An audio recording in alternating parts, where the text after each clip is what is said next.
taon apan ining kalibutan na adunay problema pagsulay nga moabot diha sa atong kinabuhi. Adunay mga balatian nga motakboy diha sa atong mga lawas bisag unsa nato kapag amping. Pero moabot yun ang panahon nga ang atong lawas kay gibuhat lamang lagi sa yuta. Dili kini siya robot nga dili mobati og kakapoy. Moabot ang panahon nga maluya ta igsuon. Sumatod pa diha ni David sa iyang sulat, ang Dios sa Dios magadayeg ako sa iyang pulong. Ato makita igsoon nga luyo sa kagulanan nga atong nasinati apan dili ni babag nga di ta makadayeg sa Dios.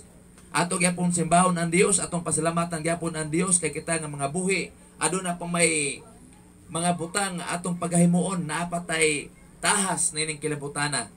So kay naapatay tahas atong paningkamutan igsoon nga kining kinabuhian nato atong mahalad diha sa buluhaton sa Ginoo.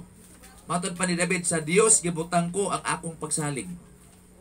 Mata mo salig, usahay mo salig ta diha sa tuang maayo pa man kog lawas ron dili sa ko mualagad sa Ginoo.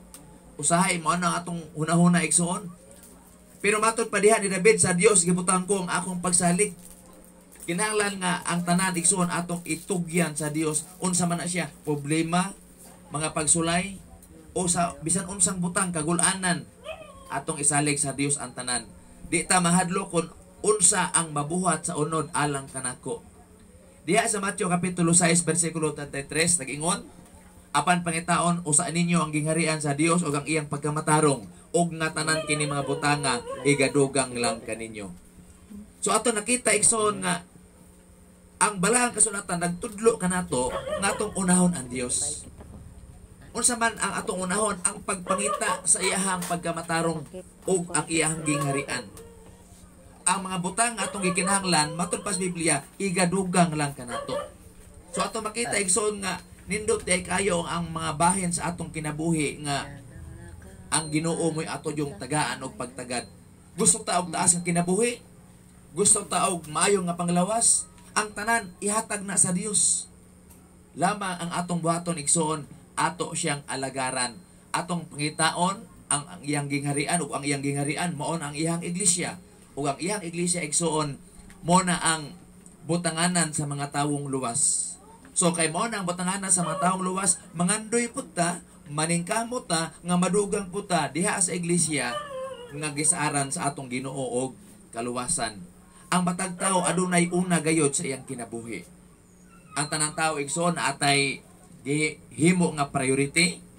Matud pa diha sa atong una nga punto, ang matag tao adunay una gayod sa iyang kinabuhi. Sa mga bersikulong gibasa, kinahanglan sa tao ang pagbutang ingon sa una sa iyang kinabuhi sa mga butang espirituhanon kaysa butang unodnon. Buti pasabot igsoon sa atong gibasa sa Mateo kapitulo 6 bersikulo 33. Gihulagway dinhi kung asa ang imuhang unang alagaran, ang Dios ba o ang Yawa? Asa ang imuhang pagkinabuhi, na ba sa mga butang unodnon, mga butang tawhanon, o kana mga butang langitnon nga mauusap ang butang nga espirituhanon? Mga kaigsuonan, kinahanglan nga atong tagaan og dakong gibug-aton ang mga butang espirituhanon. Nganuman kay ang mga butang espirituhanon mo na siya ang budugay, mo na siya ang hangtod sa walay katapusan. Pero kung ang imuhang pagpangalagad, kung ang imuhang pagkinabuhi naalang sa mga butang unodnon, tawhanon, atong hinumduman igsoon nga ang tao matapos dili ta dayon. Pero ang mga butang espirituhanon mao na igsuon ang maghatag nato og kalipay sa walay katapusan kung atong unahon ang Dios ug ato siyang alagaran. Adunay pangutana sa imong kaugalingon, unsay imong gibutang o gipangita? Mangutana ko igsoon sa matag usa kanato, unsa man ang una nimong gibutang sa ug imong gipangita? Ikaw ray makatubag ana kay matag usa kanato aduna matay nagkadaiyang butang nga gitagaan og pagtagad. Dayon ang unang ibutang sa tao sa iyang kinabuhi. Unsa man ang unang ibutang sa tao sa iyang kinabuhi? Matod pa diha ang Dios. Nganong ang Dios man? Tungod kay ang tao igsoon walay mahimo kun wala ang Dios. Ang tao bisag unsa niya kapag paningkamot, kun ang iyang pagpaningkamot dili panalanginan sa Dios, dili siya bendisyonan sa Dios, wala yun siya mahimo. Bisan pag magpugas kag mais, humay, kung kana dili panalaginan sa Ginoo, dili yun ang muhatag og maayong abot. So gikinahanglan nga imong alagaron og unahon nimo ang Dios. Kay ang Dios may naghatag sa imong kinabuhi, ang Dios may naghatag kanimo og kahigayonan nga matagamtaman ang kanindot sa kalibutan. So sa Dios ibutang ang pagsalig. Salmo 56 versikulo 4, sumala pa sa ato ang gibasa kaganina. Dayon, diha sa Salmo 56 versikulo 11, sa Dios gipahiliw na ako ang akong pagsalig, dili ako mahadlok, unsay mabuhat sa tao alang kanako. So kung naka sa Ginoo igsuon, dili ka mahadlok. Bisa ka na mga COVID, unsa man ang mga balatiana, dili ka mahadlok nganuman kay ang Dios igsuon. Walay imposible para kaniya. Ang tanan mahimo niyang ayuhon. So kung naa ka diha sa Ginoo, dili ka mahadlok kung adunay mga tawo nga maghimo nimo og binuang. Nganuman, dili maputsiro ka makahimo og binuang kung ang Dios na adya sa imuhang kinabuhi. Dili ka maghimo og mga butang nga masuko ang imong isig ka tawo kanimo, kay imo manggibuhat ang mga butang nga makapahimuot sa Dios. Kung unsay makapahimuot sa Dios, siyempre dili po na siya makadaot diya sa tawo. Sa Dios mudangop. Kung na kay problema, na kay gusto, dangop sa Dios. Salmo 71 versikulo 1, kanimo o Jehova mudangop ako, ayaw gayud ako itugyan sa kaulawan. Igsoon ang Dios, dili kaniya pasagdan. Bisan pa sa panahon nga ang imong kasing-kasing puno sa kasakit, puno sa kagulanan, pero ang Dios igsoon, kung mudangop lang yung kaniya, dili kaniya talikdan, dili kaniya pasagdan. Nga matod pa ni David, ayaw gayud ako itugyan sa kaulawan. Salmo 73 versikulo 28, apan maayo alang kanako ang pagpahaduol ngadto sa Dios. Ang Ginoo nga sa Jehova gihimo ko nga akong dalangpanan, aron isuguyilon ko ang tanan mong mga buhat. Unsa kuno, sa Dios magpaduol, dili ta magpalayo. Usahay ang tao igsuon magpalayo diha sa Dios. Dili mga lagad sa Dios, makahinumdum lang sa Dios kung naanay problema, magsakit na. Diba? Daghan na kay agay-agay siyang lawas, igsuon sa wala pa na moabot sa imong kinabuhi, maayo patag lawas, piskay pata, makaagto pata sa simbahan, muduol ta sa Dios. Samtang naapatay panahon, dili pa ulahi ang tanan, buhi pata, dili kay muduol ta sa Dios, nga patay na ta, nga dili na ta makahimo sa paghimo o pagtuman sa iyahang kabubuton. So ingon pa ni David, apan maayo alang kanako ang pagpahaduol ngadto sa Dios. Ang Ginoo nga si Jehova gihimo ko nga akong dalangpanan. So atong sulton, atong alagaron ang Dios, ug atong pong sundon ba kanang himuon atong example si David nga miduol siya diha sa Dios nga mao si Ginoong Jehova nga maoy iyahang gidangpan. Si Kristo ang may pulong sa kinabuhing walay katapusan. Juan 6:68, si Simon Pedro mitubag kaniya, Ginoo, kang kinsa kami moadto? Ikaw ang may mga pulong sa kinabuhi nga walay katapusan.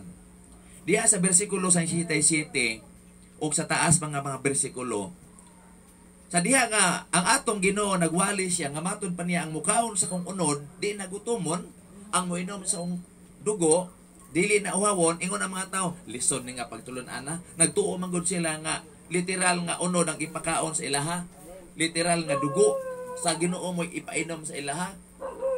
Muna nga ang uban, naginahina sila og pahawa, naginahina sila og biya sa Ginoo. Ingon na atong Ginoo, oh kamo, asa man mo? Pwede mapun mo biya ba? Ingon din si Pedro, Ginoo, kang kinsa kami mo agto? Asa man nimo agto, Ginoo, nga naa man nimo ang kinabuhi, naa man nimo ang pulong sa kinabuhi nga walay katapusan.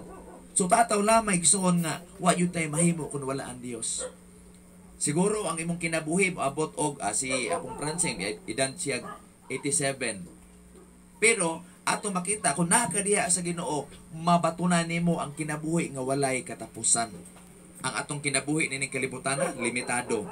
Adunay kinutuban, adunay katapusan. Pero kung mudangop ikaw sa Dios, musalig ikaw sa Dios ug alagaron nimo ang Dios, sumala sa giingon ni Apostol Pedro, kang kinsa kami moadto? Asa man kadangop? Diya sa imong kwarta, sa imong bahandi, sa imong pagkamaayong sa imong maayong nga lawas, Atong hinumduman igsoon nga moabot ang panahon nga atong lawas mo pauli diha sa yuta. Mo pauli diha sa lubnganan kay diha kita gikuha o gihimo sa Dios. Gibuhat kita sa Dios gikan sa abog. Kay sa abog gikuha gihimo sa abog sa kita mo pauli. Muna igsoon nga si Kristo ang atong Ginoo mo'y adunay pulong sa kinabuhi nga walay katapusan. Ang una pangitawon sa tao sa iyang kinabuhi, ang gingharian sa Dios.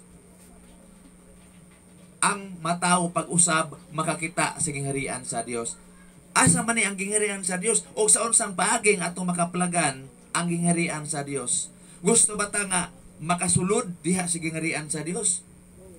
Kinahanglan igsoon nga makasulod ta maningkamot ta nga madugang ta diha sa iglesia sa atong Ginoo. Ang iglesia sa Ginoo mausab na ang gingharian sa Dios. Juan 3 versikulo 3, si Jesus mitubag og miingon kaniya, sa pagkamatuod nagaingon ako kanimo gawas kon ang tao magpakatao sa pag-usab dili siya makakita sa gingharian sa Dios. Mutana si Nicodemo, sa unsang paagi nga ang usa ka taong tigulang na magpakatao pag-usab. Nga matod man sa atong Ginoo nga gikinahanglan nga magpakatao pag-usab. So naglibog si Nicodemo, nagtuo siya nga ang pagpakatao nga gisgutan sa Ginoo is literal nga pagpakatao. Muna nga ingon siya nga unsaon sa tigulang na sa pagpakatao pag-usab. Musulod ba siya sa tiyan sa iyang mama o ikapakatao pag-usab? Ingon ang atong Ginoo, gawas kon magpakatao kamo sa tubig ug sa espiritu, dili ka mo makasulod sa gingharian sa Dios. Buti pasabot igsong gikinahanglan diay nga magpakatao kita sa tubig. Sa unsang paagi, pinaagi sa bautismo. Kay pinaagi sa bautismo, mahinluan ang imong sala, mapasaylo ang imong sala, ug inighawas nimo madugang ka diha sa iglesia sa atong Ginoo nga mauusab ang gingharian. Therefore, makakita ka diha sa gingharian sa Ginoo. Kung ang tao magpakatao diha sa espirituhanong pagkatao, makasulod siya diha sa gingharian sa Dios nga espirituhanon. Dili ka mahimong masulod diha sa lawasnon nga gingharian, kay ang gingharian sa atong Ginoo is spiritual in nature. Ang mataw sa tubig sa espiritu mataw pag-usab. Gisgutan diha igsoon sa Juan 3 versikulo 5, sa pagkamatuod sa pagkamataod nagaingon ako kanimo gawas kon ang tao magpakatao sa tubig o sa espiritu, dili siya makasulod sa gingharian sa Dios. So importante na igsoon nga magpakatao ta, magpabautismo ta sa tubig aron ta makasulod sa gingharian sa Dios. Kay ang gingharian sa Dios igsoon mao na ang iyang luwason, mao na ang balikan sa atong Ginoong Kristo. Gusto ba ta maluwas? Gusto ba ta magtuog langit? Kung gusto ka igsoon ang imong buhaton, magpakatawo ka pag-usab pinagi og tubig, magpabautismo ka. Dawaton nimo ang pulong sa Dios aron singon ni ana makasulod ka sa gingharian sa Dios. Ug maangkon nimo ang kinabuhi nga walay katapusan, maangkon nimo ang kaluwasan. Pero kung dili ka maminaw sa pulong sa Dios, ang kaatbang ni ana mao ang silot nga walay katapusan. Ang maluwas malalim ngadto sa gingharian. Kolosas 1:13 nga mao ang nagluwas kanato gikan sa gahom sa mga kangitngit ug nagbalhin kanato ngadto sa gingharian sa iyang hinigugmang anak. Buti pasabot sa diha igsoon nga mabautismuhan ka gikan sa pagkinabuhi nimo sa kangitngit. Ang imong pagkinabuhi naa sa mga material nga butang, sa unod-unod nga mga bahin, og imong sugton ang pulong sa Dios, magpabautismo ka, maluwas ka. Kay mao nang ingon sa Marcos kapitulo 16 versikulo 16 nga ang motuog magpabautismo, maluwas, og sa diha nga mabautismuhan ka igsoon, balhinon ka gikan sa kangitngit ngadto sa gingharian sa hinigugmang anak nga mao ang iglesia sa atong Ginoo nga iyahang gitukod. So makabaton ka og kaluwasan. Maluwas ang tao sa diha nga siya mo sagop sa pulong sa atong Ginoong Kristo. Si Apostol Juan nagaambit sa gingharian uban sa mga igsuon. Bugnaon 9 nagingon, ako si Juan inyong igsuon og umalambit uban kaninyo sa kagul-anan og sa gingharian og sa pagpailob diha kang Kristo Jesus. Didto ako sa pulo nga ginganlan Patmos tungod sa pulong sa Dios og sa pagpamatuod ni Ginoong Hesus. So ato makita igsoon nga sama sa mga apostoles nga mo'y unang membro sa iglesia, nakaambit sab sila, bot ipasabot matod pa diha, nahimo silang umalambit uban kaninyo kung ikaw igsuon mo dawat sa bautismo, magpabautismo ka pinagi og tubig, sama sa mga apostoles atong ambitan. Unsa may atong ambitan? Ang kaluwasan diha sa atong Ginoong Hesukristo. Ang pagkamatarong sa Dios, ikaduhang atong pangitaon igsoon og gidugang sa atong kinabuhi, mao ang pagkamatarong sa Dios. Ang pagkamatarong sa Dios gipadayag sa maayong balita. Wa tay laing gisgutan karon, wa ta magisgot unsaon pa mahimo tang dato, unsaon nga moasenso ta, kundi ang atong gisgutan unsaon nga maluwas ta, unsaon nga atong masiguro ang atong kalag samtang buhi pa ta nining kalibutana. Kinahanglan nga atong sugton kung unsa ang gitudlo sa balaan nga kasulatan. Adunay gisgutan diha ang pagamatarong sa Dios gipadayag sa maayong balita. Nganong gipadayag man sa tuyo nga atong mahibaluan, atong masabtan kung unsa yun ang programa sa Dios may tungod sa kaluwasan. Roma 1:17 nag-ingon, kay kaniya ginapadayag ang pagamatarong sa Dios gikan sa pagtuo, ngadto sa pagtuo ingon sa nasulat, apan ang matarong mabuhi tungod sa pagtuo. So dinhi igsoon ato makita nga adunay pagtuo. Asa gikan na pagtuo? Roma 10 versikulo 17, ang pagtuo gikan sa pagpatalinghog ug ang pagpatalinghog sa pulong ni Kristo. So sa ato pa kung madunggan nimo ang pulong sa atong Ginoo naa kay pagtuo, ang imong pagtuo igsoon ubanan nimo og buhat, imong sugton ang pulong sa Dios aron singon ni ana, apan ang matarong mabuhi tungod sa pagtuo. By faith kinahanglan igsoon nga imong ipatigbabaw ang kabubuton sa Dios diha sa imong kinabuhi. Dili ang mga material nga butang, kay ang mga material nga butang lumalabay lamang. Matod pa ni Pablo, kay dili ko igakaula og maayong balita kay kini maong gahom sa Dios alang sa kaluwasan sa tagsa-tagsa nga motuo o nasa tanan sa Hudiyo o ingon man sa Grecianhon. So ato makita igsoon nga sama ni Pablo, dili pud ko maulaw sa pagwali sa maayong balita nga mao akong gipaambit, gi-share kaninyo karon nining gabi una. Ngano man kay matod pa diha sa ni Pablo, ang maayong balita mao ni ang gahom sa Dios alang sa kaluwasan sa tagsa-tagsa nga motuo una sa tanan sa Hudiyo ingon man sa Gisiranhon, Grecianhon. Buti pasabot igsoon, importante gyud kayo ang kaluwasan nato.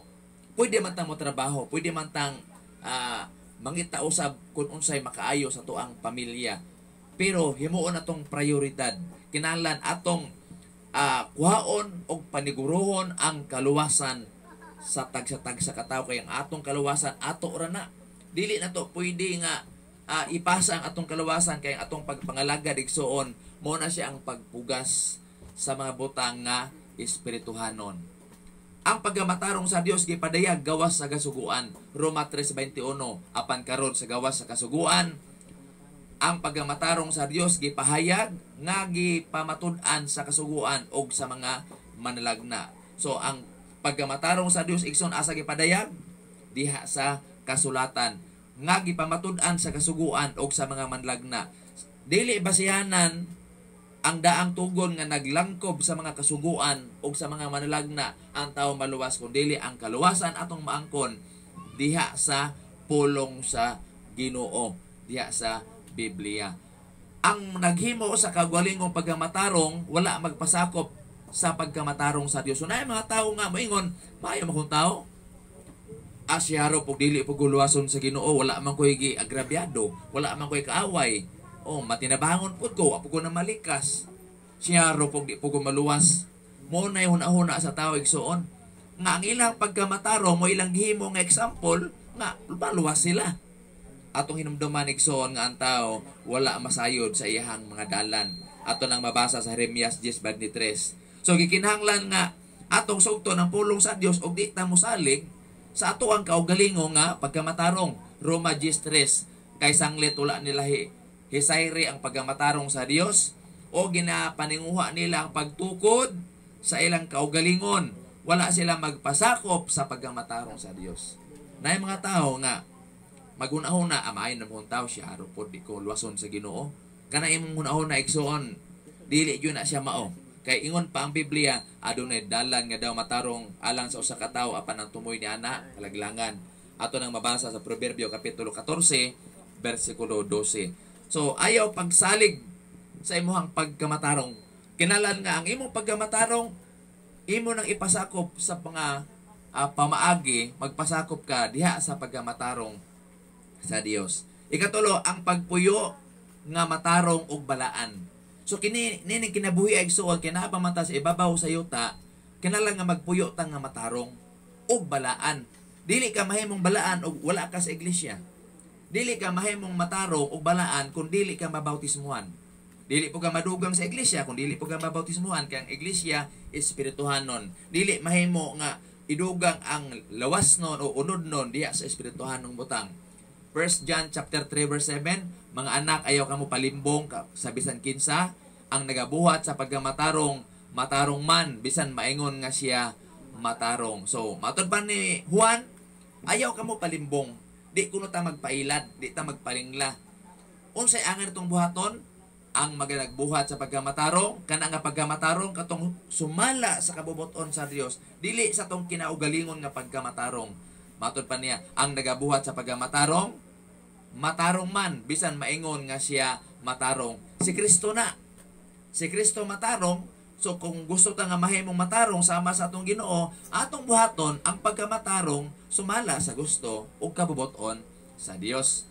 Munang ingon diya igsoon, magpakabalaan sa tanang paagi sa kinabuhi. Bisag asa ka dadon sa imuhang trabaho, sa imong panaw, ayaw jud pagbiya sa Ginoo. Magpakabalaan sa tanang paagi sa kinabuhi. 1 Peter chapter 1 verse 15, 1 Pedro 1 versikulo 15, kung dili ingon nga siya nga nagtawag kaninyo balaan, magbalaan usab kamo sa tanang paagi sa panginabuhi. So bahala o kanang pinubre lang at least piripli igsoon atong pangabuhian ba. Wa tay gi yatakan, wa tay gi atraso nga laing nga tao. Kung dili ang atong pagginabuhi, bahala ginagmay lang, at least limpyo kanang legal nga pagkinabuhi. Total ang Ginoo igsoon nasayod man sa tuwang mga panginahanglanon. Lamang dili po dunggon sa Dios ang imong pagampo kung wala ka diha sa iyang iglesia. Aron paminawon sa Dios ang imong mga pagampo, alagaron nimo siya. Number 4, ang mga butang madawat sa diha nga imong alagaron ang Dios, kung imong sugton ang Dios, unsa man ang mga butang nga imong madawat. Atong tanawon, ang tanang gikinahanglan sa kinabuhi, kining tanang mga butanga. So, ang Dios, siya ang tag-iya sa tanang butang. Kung unsa manggali ang imong gusto, imong giampo, ihatag na sa Dios. Sumalapas atong gibasa sa Matthew 6:33 nga ang tanang mga butang igadugang lang kaninyo. Kagawasan sa kabalaka, dili ka mo magkaguol. Di ba usay mag-uol ta, usa kay kung agon og maano, usa kay amo ang ibayad sa eskwelaha kay ting klase naman, ting bayad naman sa kuryente. Matud pa sa Biblia, ayaw kaguol. Ano man? Matthew 6:34, bosa dili ka mo magkaguol tungod sa ugmang adlaw, kay sa ugmang adlaw adunay iyang kaugalingon nga pagkaguol. Igo na sa adlaw ang iyang kadaotan. So, ang atong pagkinabuhi igsoon kana bang dili nato pugson ang mabutang imposible. So, karong adlaw, lahi na po itong ugma. Ayaw problema itong ugma. Kay, matur pa sa Biblia, kay ugmang adlaw, adunay iyang kaugalingong pagkaguol. Diba? Igo na sa adlaw ang iyang kadaotan. So, ingon pas atong Ginoo sa iyang pulong sa sulat sa Mateo, dili kamo magkaguol tungod sa ugmang adlaw. Oh, sus, ugma ang adlaw, Muni mo una, dagang kay kag mga, bayro nun. Pero, ingon pa sa Ginoo, ayaw kaguol. Kung imong alagaron ang Dios, ang tanan idugang sa Ginoo. Kung unsa man na imong gusto, unsa imong gikinahanglan, idugang na sa Ginoo. Pero dili po niya idugang kung wa po kay buhaton.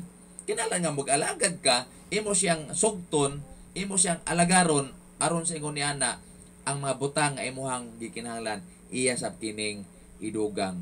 Kung imong sugton ang Dios, adunay panalangin nga espirituhanon. Episo 1:3, dalaygon ang Dios ug ang Amahan sa atong Ginoong Jesucristo nga nagpanalangin kanato sa tanang panalangin nga espirituhanon sa mga langitnong dapit asa diha kang Kristo. Kung wala ka kang Kristo igsoon, dili nimo madawat ang panalangin nga espirituhanon. Dili pud ka makadawat sa mga langitnong dapit. Kung nagisgot og langitnong dapit, mga langitnon na nga panalangin igsoon. Diba? So, ang Dios mo panalangin nato. Pero kinsa man ang nato, mo to mga tao nga nag-alagad kaniya. Ug wa po ka mangalagad, wala po, dili po ka ilhon sa Ginoo. Dili ka mailhan sa Ginoo, igsoon. Dayon kung imong sugton ang Dios, imo siyang idugang, imo siyang himuon nimo nga priority ang pagpangalagad, maangkon nimo ang kinabuhing walay katapusan. Dinhi sa kalibutan, mamatay man ta. Pero kung naa ka sa Ginoo, bisag mamatay ka, mabuhi ka pag-usab. Ngano man, ihatag sa Ginoo ang kinabuhi nga walay katapusan. Muagi una kag kamatay aron ka mabuhi. Mura pag kanang humay, kung ani na, imo na nagarabon, pag mo garab, imong ibulad. O di ba pag bulad na, pati na ugaha.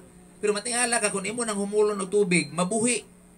Inana po ang kahimtang igsuon diha sa ato ang pagkinabuhi. Nga kung dili ka mawalagad sa Ginoo, mamatay ka, mabanhaw po ka, pero sa silot nga walay katapusan. Pero ug naa ka sa Ginoo, bisag mamatay ka, mabuhi ka. Ngano man, kay naaman diha sa Ginoo ang kinabuhi nga walay katapusan. Hebrehanon 5 verse 9. Og sa tapos mahimong hingpit alang kanila nga nagatuman kaniya, nahimo siyang magbubuhat sa kaluwasan nga walay katapusan. Walay katapusan nga kaluwasan ang atong maangkon. Sa unsang paagi sa kanila nga nagatuman. Unya, ug dili ta magpa bautismo, dili na to sugton ang iyang pulong, di ta maminaw sa iyang mga pagtulunan, dili ta maluwas, di ba? Ang atong maangkon dili kinabuhi nga walay katapusan, kundi silot sa impierno nga walay katapusan. Mo na igsoon ang kaatbang sa kalipay kinabuhi nga walay katapusan kauban sa Ginoo sa langit, ang kaatbang ni ana kundi ta mosugot silot nga walay katapusan nga pagkalaglag dito sa impierno. Alang sa tong panakop ang matag usa kinahanglan mamalandong kung unsay unang ibutang og gipangita niya siyang kinabuhi. Igsoon ikaw ray makatubag na usab dito sa silot nga walay katapusan. Samtang buhi pa ta, pwede pa ta maluwas. Muna hinungdan nga, nining kagabion ang atong gibuhat na malandong ta, atong gitun-an ang pulong sa Dios. Kay, pinagi sa pagtuon sa mapulong sa Ginoo nga maong kamatuoran, matod pa diya sa Marcos Kapitulo 15, iwali ang maayong balita sa tanang binuhat. Buti pa sa bot, sa bisan pa sa panahon nga sama ni ini, ang pulong sa Ginoo mo atong gipamalandungan.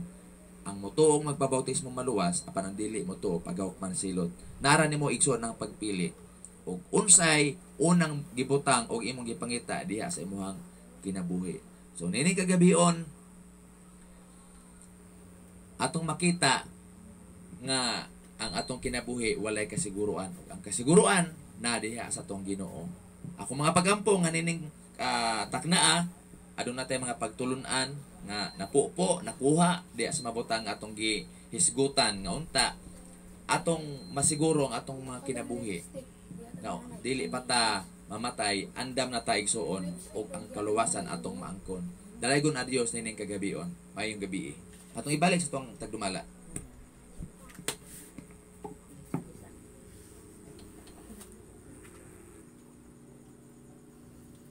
Kung andam na mga kagsunan natong dunganan, nagalakaw ako sa kahayag, sa kabukiran, kawalugan. Jesus nagsaad, di ko biyaan, langit nung pulong, di mapakyas. Langit nung hayag, langit nung danag, magabanwag ning akong kalag. Hallelujah, ako maglipay, kay siya nagbanwag man kanako.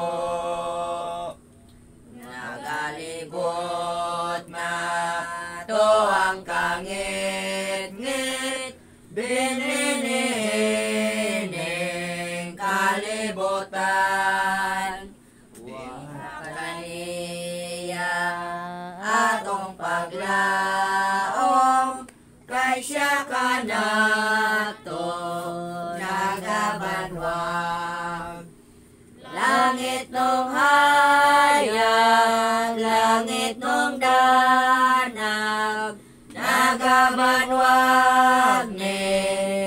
akong kalag. Hallelujah, ako maglipay, kay siya nagbanwag, man ka nako. Magmalipayon, oban kang Jesus, sa langit nun iyang puloyan. Wanay kasakit o katalagman, lon kalipay mabatonan. Langit nung hayan, langit nung danag, nagabanwag ning akong kalag. Hallelujah, ako maglipay, kay siya nagbanwag, man ka nako. Alang sa itong closing prayer, akong ihatag ni brother ni. Magampo kita. Dalayon nga Dios nining kagabion. Sa mga kasapamahan among gipasalamatan ang mga pagtulunan diya sa mga pulong among gisgutan pinasikad usab diya sa balaan nga kasulatan. Nagpasalamat kami ni ana nga mga pagtulunan nga diin maghatag kanamo og kaalam ug kahibalo aron kami usab nga mga buhi mahimong maandam ug among mabatunan kanang kasiguruan ug ang kaluwasan diya sa kinabuhi nga dayon. Dalayon nga Dios panalangin ni among mga kaigsuonan nga nining mga takna katong mga igsuon namo nga wala pa diha sa imuhang iglesia, inautan ta amahan nga ilang utang sugton ang mga butang ug ilang himuon ang mga butang nga maghatod nila diha sa kaluwasan. Bani kami bisan pa sa among pagbulag-bulag o sa among pagpamuli sa mga Pinoy-anan, nagkapasalamat kami na ini kagabion nga natapos sa amuang mga buluhaton o sa pagpadayon pa namo nga mga gibuhaton sa maabot ng mga adlaw sang kape o panalangin ang mga kaigsuonan bisan pa sa pamilya ni Antilos nga diin dinhi nag among gi-held ang among serbisyo. Ikaw Ginoo mag-bless ngadto kanila diya sa tanang mga butang materially o sa spiritual usab nga mga butang. Sa kape kami bisan pa sa mga pangabuhian, mga trabaho ug labaw sa tanan ilikay kami amahan diya sa mga sakit, mga balatian ug bisan pa usab sa mga sa COVID. Amo mapagampo nga imo sa panalanginan ang mga specialist, ang mga leader bisan pa sa among tigbantay ug kalinaw ug ini nga dapit amo pagampo amahan nga upadan mo kami bisan pa unya sa among pagpamauli. Amo kining giampo gipasalamatan nga kami tanan mapandalanginan ni kagabion sa ngalan sa among Ginoong Hesus. Amen. Amen. Shadow or sunshine or rain, the Lord I know ruleth o'er everything, and all of my worry is vain. Living by faith, yes, living by faith, in Jesus above, in Jesus above, trusting, confiding in His great love, yes, in His great